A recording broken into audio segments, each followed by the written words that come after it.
Hello বন্ধুরা, কেমন আছো সবাই? আশা করি তোমরা সবাই ভালো আছো। আজকে আবার নতুন একটি ভিডিও নিয়ে চলে এলাম তোমাদের কাছে। তো বেশি দেরি না করে ভিডিওটি শুরু করা যাক। গল্পের নাম চাঁদের বাগান। এক দেশে ছিল এক ছোট্ট মেয়ে, নাম তার এলিনা। সে ছিল খুব কৌতূহলী আর স্বপ্ন দেখতে ভালোবাসতো। প্রতিদিন রাতে সে জানলার পাশে বসে চাঁদকে দেখে স্বপ্ন দেখত, যদি একদিন চাঁদের দেশে যেতে পারতাম।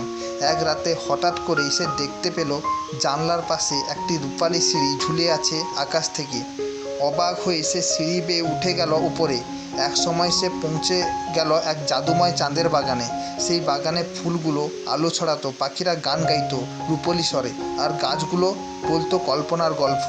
চাঁদের রানী এলিনাকে দেখে হেসে বললেন, তুমি আমাদের বাগানে প্রথম মানব মেয়ে। আমরা কেবল তাকেই ডাকি যার হৃদয়ে থাকে বিশুদ্ধ কল্পনা। রানী এলিনাকে উপহার দিলেন একটি জাদুকারী ফুল, যেটা পৃথিবীতে নিয়ে গেলে যেখানে রাখবে সেখানেই ভালোবাসা আর শান্তি জন্ম নেবে। এলিনা সেই ফুল নিয়ে ফিরে এলো পৃথিবীতে। সে ফুলটা রাখলো গ্রামের মাঝখানে। তারপর থেকেই তাদের গ্রামে কেউ ঝগড়া করতো না, কেউ দুঃখে ভরতো না। সবাই একসাথে থাকতো ভালোবাসা আর আনন্দে। আর এলিনা, সে প্রতিদিন রাতে চাঁদের দিকে তাকিয়ে মুচকি হেসে বলল, আমি জানি কল্পনা যদি বিশুদ্ধ হয়, স্বপ্নও একদিন সত্যি হবে।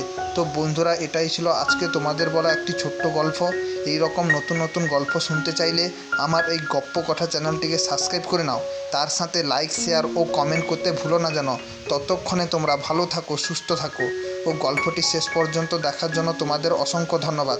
দেখা হচ্ছে পরের ভিডিওতে।